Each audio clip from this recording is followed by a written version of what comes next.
Hello, my friend, and welcome back to Diving Deeper, your space for real life healing, journaling with purpose, and growing closer to God, one journal page at a time.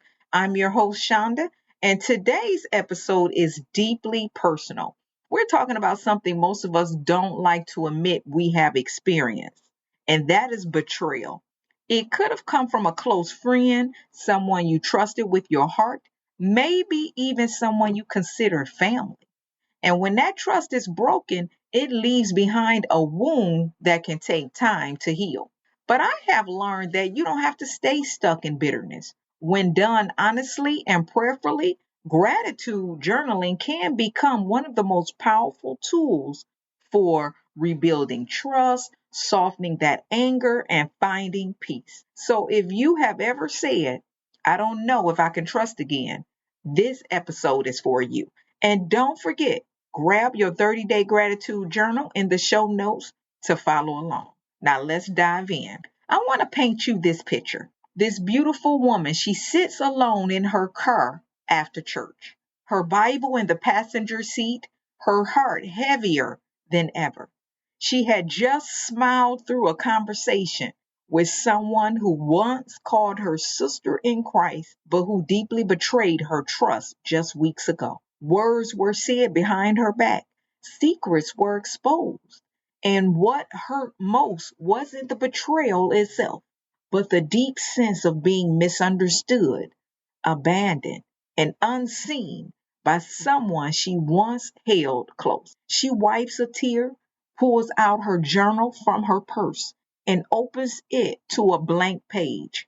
Her hands shake as she writes, God, I don't know how to forgive this, but I'm thankful you've never left me. That right there, that's where healing begins. Not when everything is fixed, but when honesty meets gratitude. And that's what we're going to explore today. The first step to healing from betrayal is naming the wound. You can't heal what you won't acknowledge. And let's be honest, betrayal doesn't just break trust, it chips away at your identity, your sense of safety, and sometimes even your faith. But God doesn't need you to hide that. He invites you to bring the pain to Him unfiltered. So let's write this in our journal today for our action step. God, this betrayal made me feel blank. And I'm choosing to bring that feeling to you. Write down what you're feeling and how this betrayal has made you to feel. Like like I just said, God doesn't want us to hide that. He wants us to bring that to him. And for our affirmation, I want you to repeat this. I can be honest with God about my pain. He is safe. Remember that.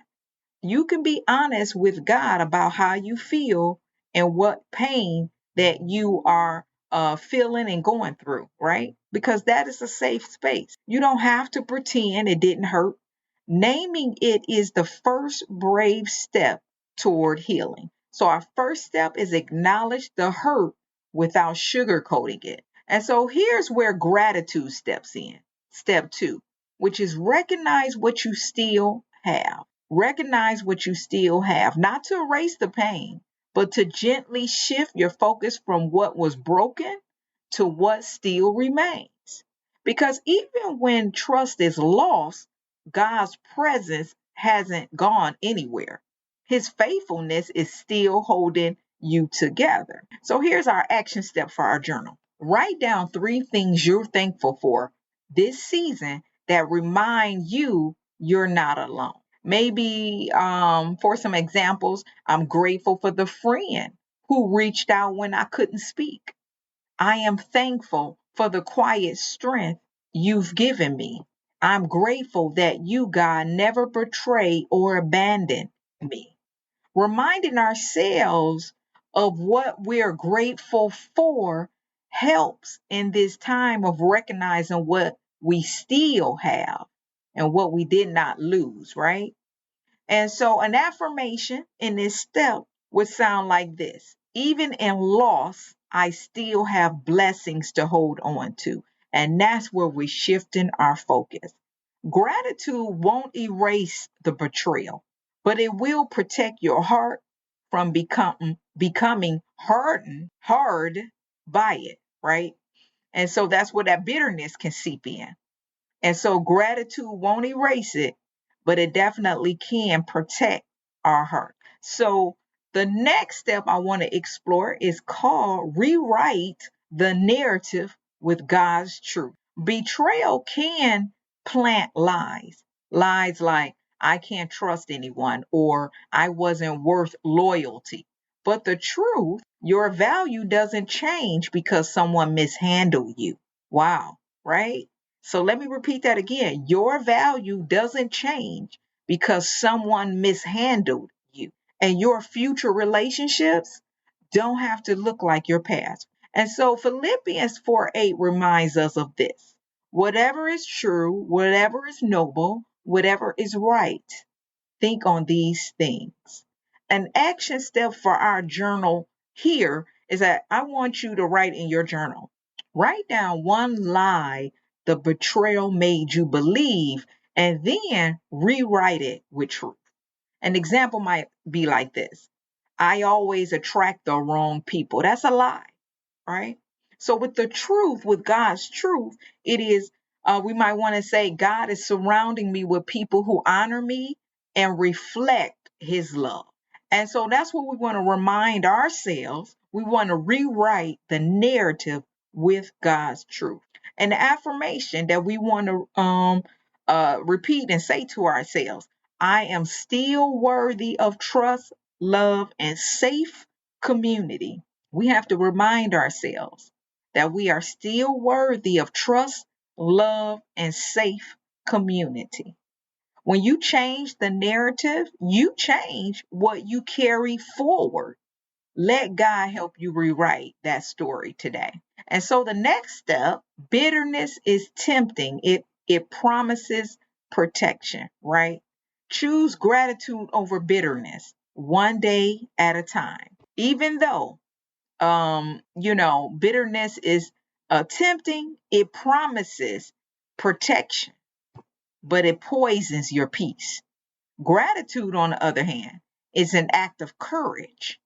It says, this hurt me, but I will not be defined by it. Wow, that's awesome, right?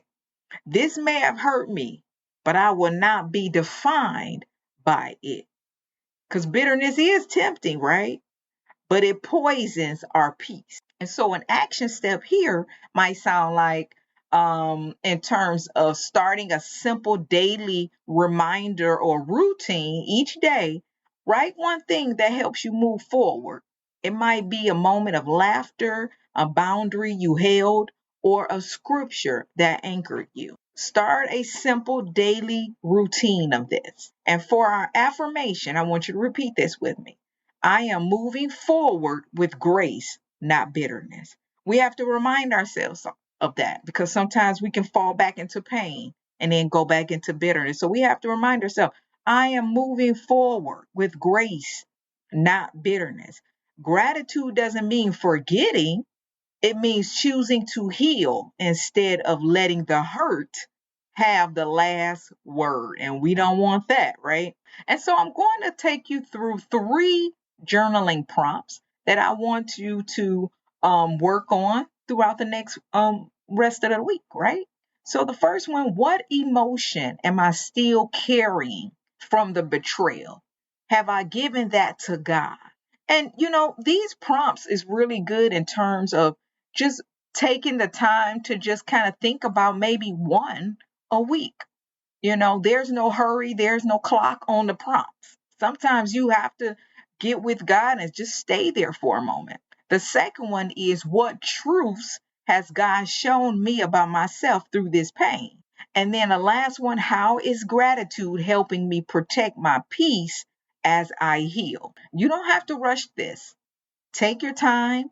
Each page you write is part of reclaiming your voice and rebuilding your heart. Betrayal can leave deep wounds, but it doesn't have to define your story. Through gratitude journaling, you can take your pain to God, shift your perspective, and start walking in peace again on your terms in His strength, right? So today, I encourage you to pick up your pen, write honestly, reflect deeply, and choose healing, even if it feels slow. And don't forget, download your gratitude journal. Use that, as your guide. It's in the show notes. And follow this podcast. Contribute to us for more content of this coming your way. We're just getting started in this gratitude series. And if this episode speaks to you, I'd love to hear from you. Comment and let me know what this stirred in your heart. Even if you haven't already signed up to get more episodes, right to your inbox. Do that. You're not alone in this journey, and you're doing better than you think. So until next time, keep breathing, keep journaling, and keep diving deeper.